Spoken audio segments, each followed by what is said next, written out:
Jeg kan ikke trække vejret. Jeg har ondt i min venstre arm. Hej Hans. Hvad er der sket med dig? Jeg har ondt i venstre arm, og jeg kan ikke trykke vejret. Jeg kan se, at du er helt bleg og tager dig til brystet.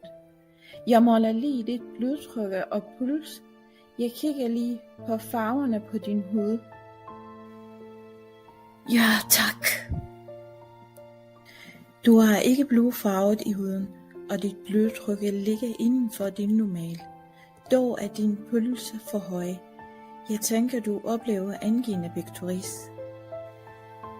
Skal vi aftale, at jeg henter en nitroglycerin, som du får under tungen, og så værker den inden for 2 minutter?